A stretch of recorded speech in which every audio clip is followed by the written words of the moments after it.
I can eat some candy. Nigga, this shit ain't healthy. Nigga, hold your text on. We got that chapter, man, on the motherfucking Beautiful Wednesday.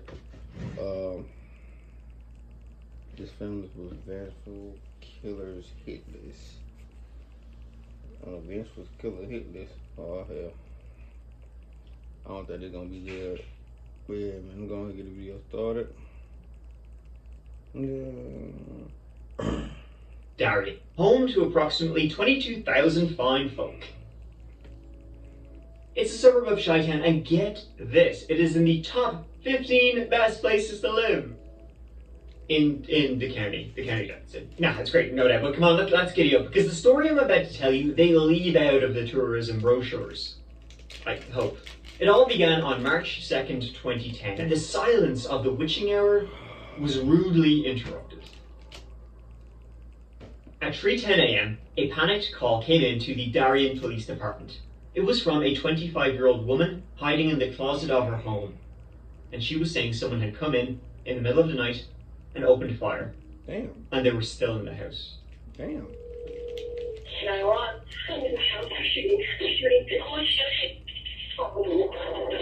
Does she know that?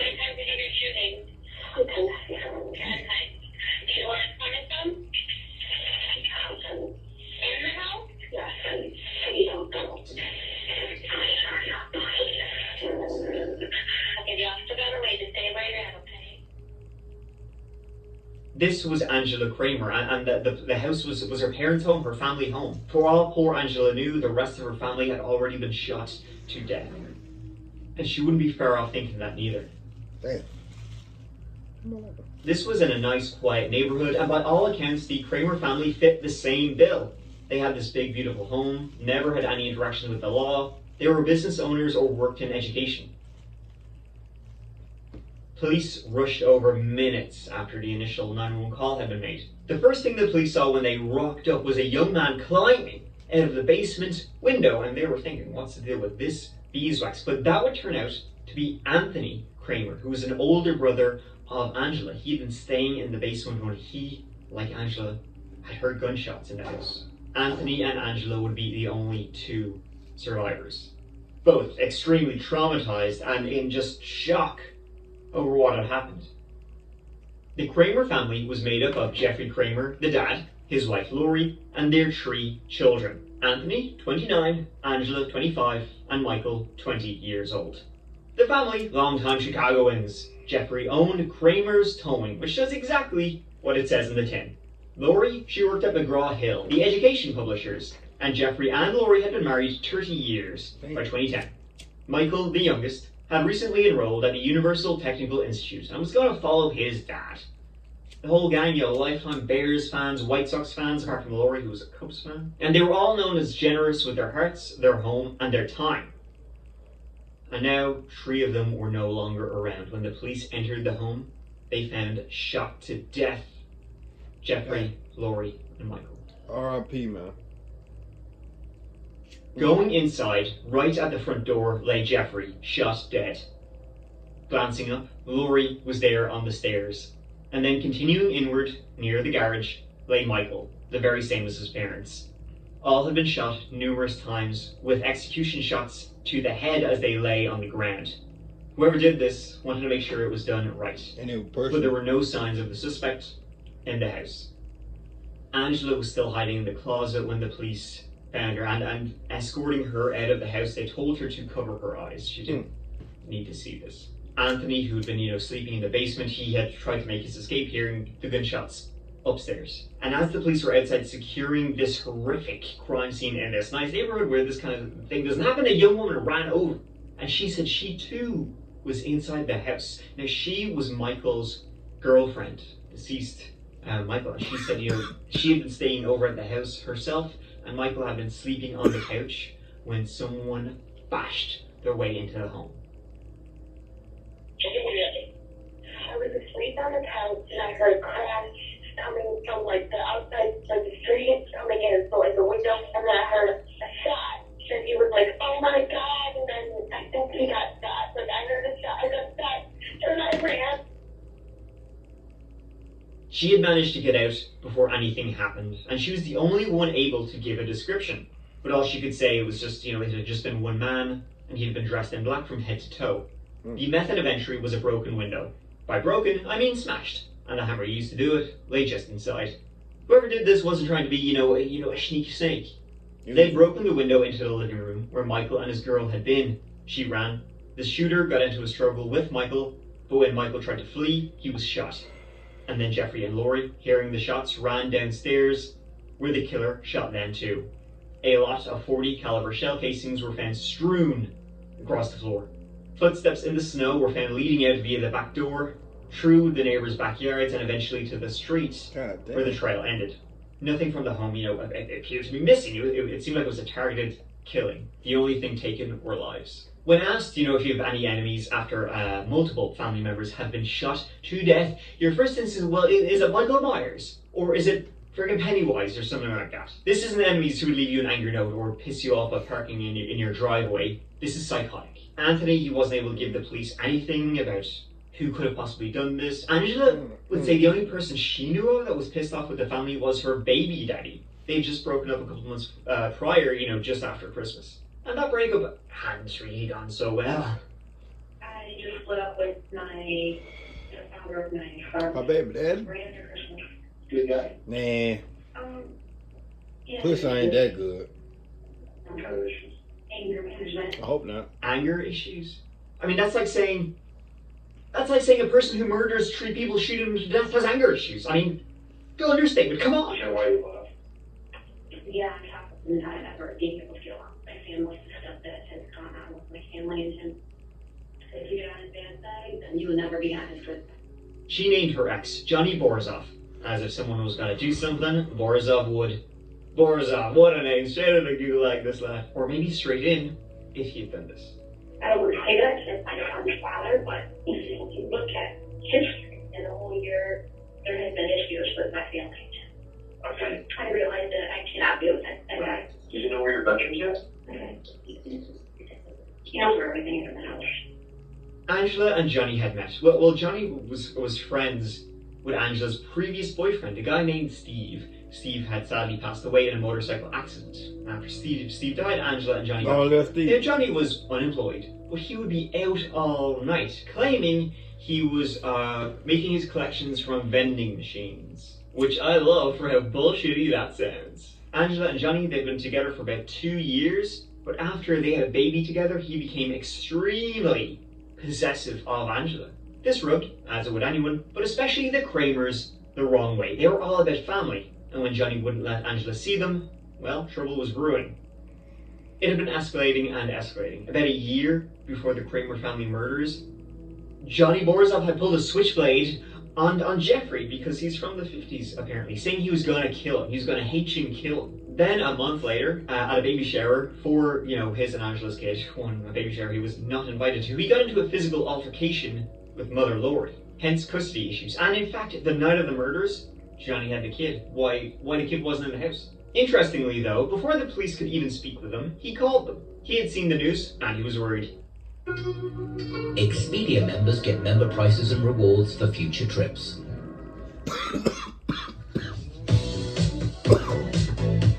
I bet he was. I bet he did have the damn kids.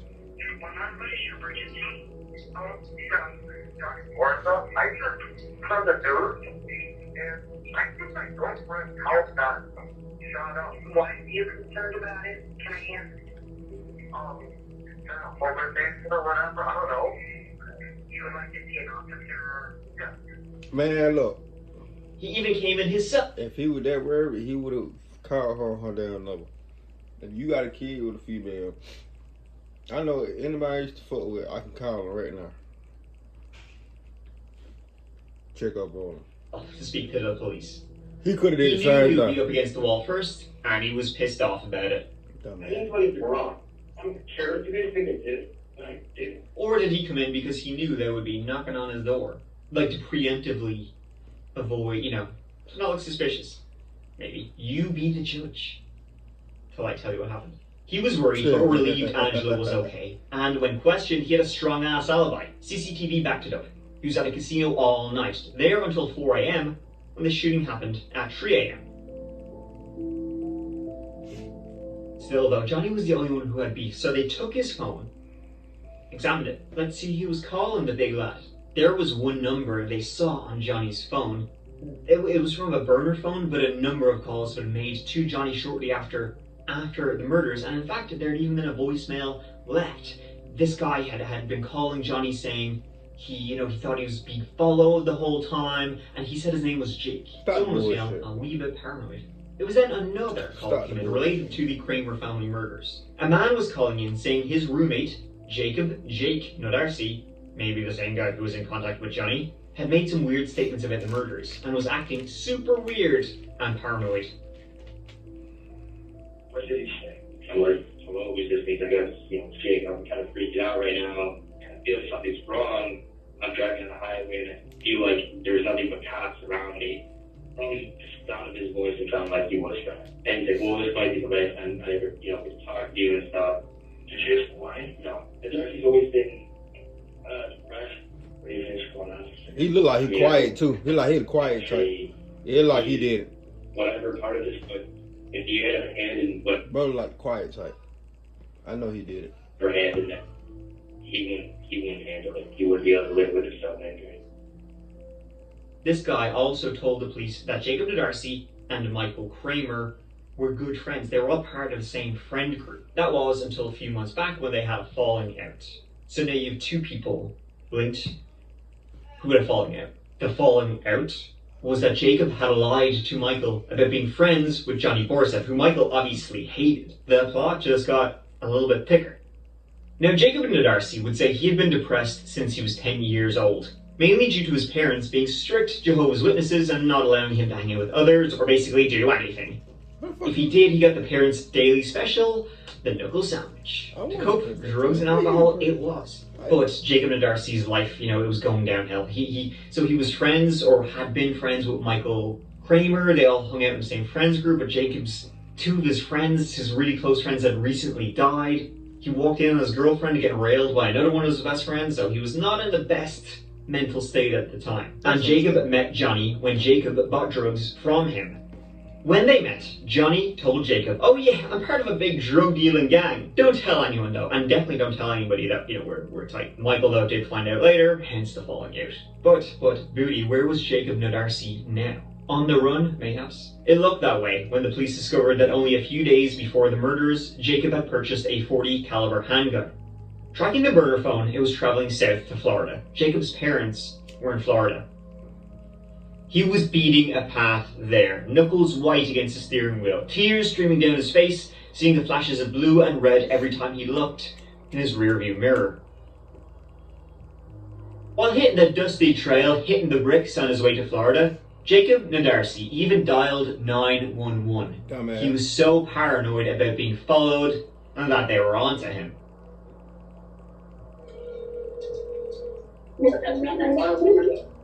Why didn't people driving on the highway heading towards Florida on I-75, and there's been, well, 7 cars or so, and their wife were behind it, okay, like, random cars for a long time in Indiana.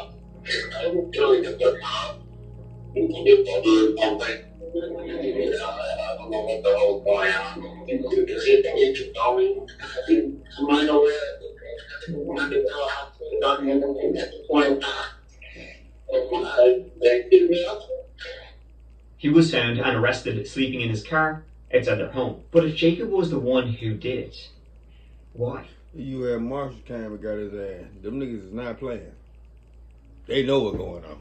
And they know how to find you. Before you left. Don't ask me, guys. They know where to find you. Is there something in there that you don't want to tell me? What do you think all that shit up there in the moon is for? They got some shit. The U.S. Marshals got some shit that look in the moon. If you do some shit bad enough or do some shit that nobody can find you for real, the U.S. Marshals got a satellite up there that let you know where that person, the right person that they committed their crime. I don't know how, but they do.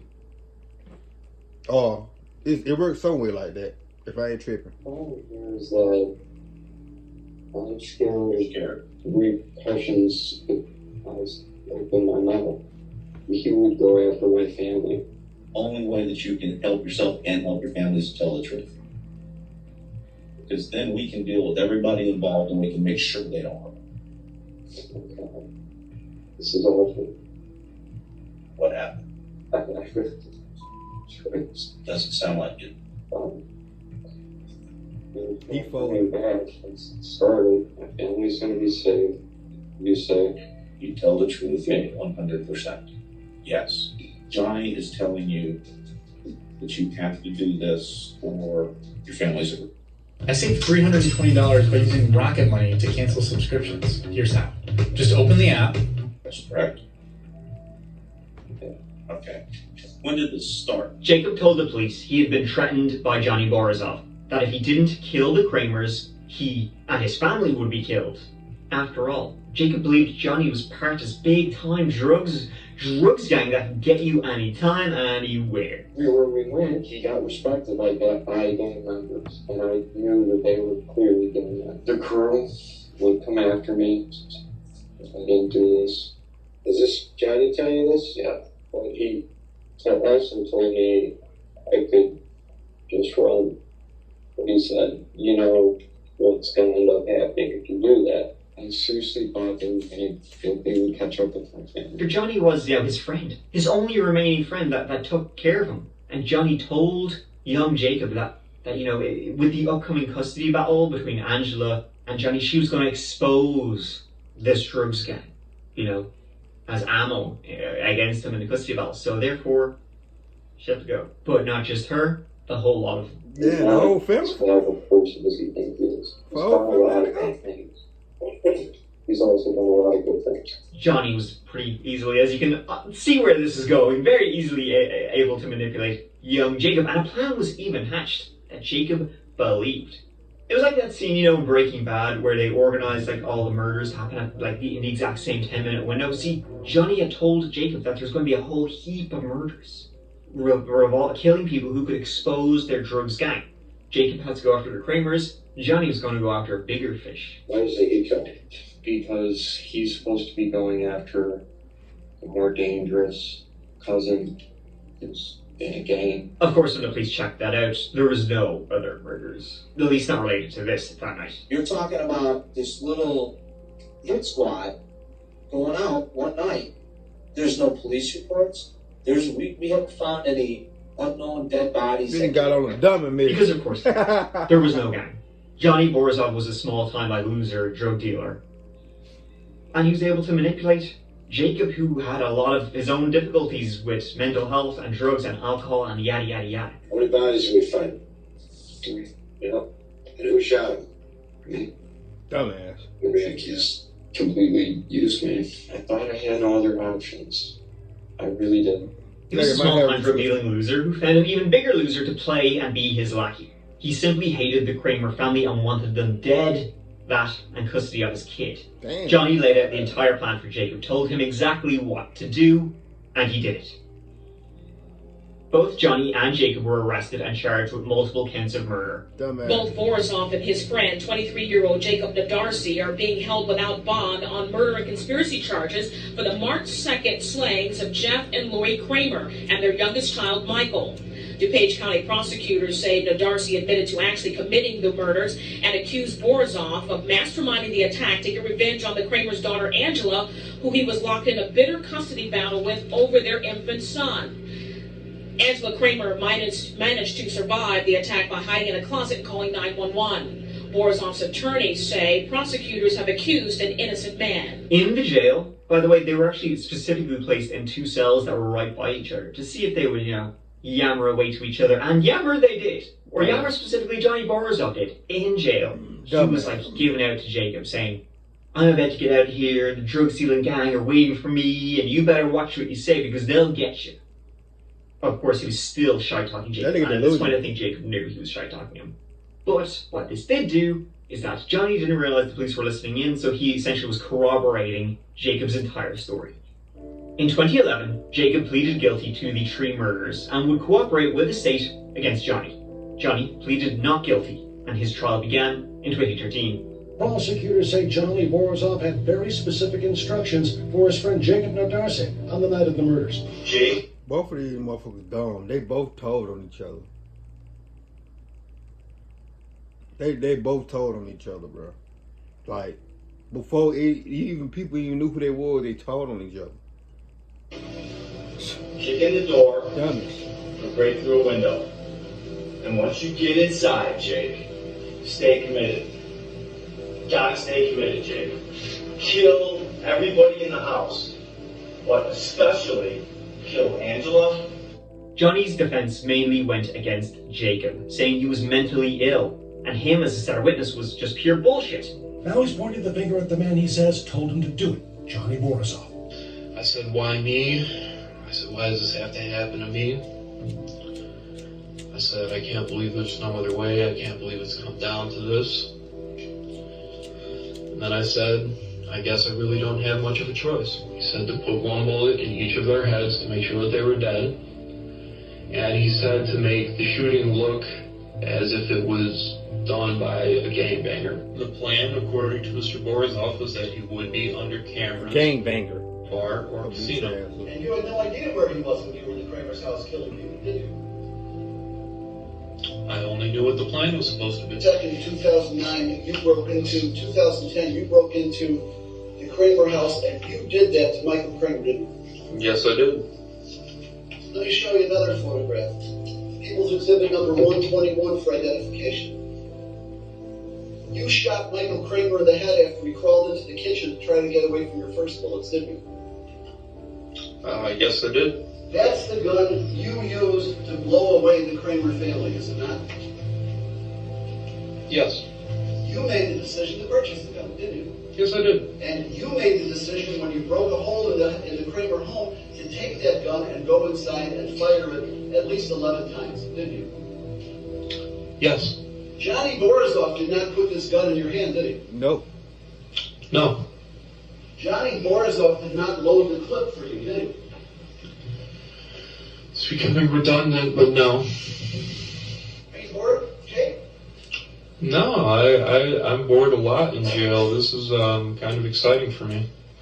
The jury would find Johnny Borisov guilty on all 3 counts, and he was sentenced to life without parole.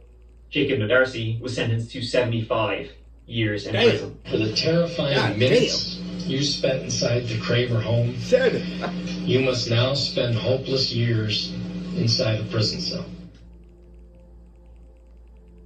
And that is the story of the Kramer family murders and how one sick, twisted individual got revenge against custody, against the family. He was saying, the dude called police. Why would you call the police? Hey, why would when you call, you know what I'm saying, somebody in her family, the chick, you know what I'm saying, was it true? He fucked up there. Then Jacob dude, he fucked up when he went to go purchase the gun. Like, bitch, why would you go purchase a gun in a pawn shop? They can track it. That's dumb. Real dumb. Dumb. So they told on themselves for they ain't, what's your name, man?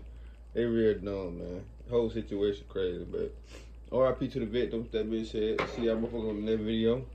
Let's ride and got another video I gotta do, man. Let's ride.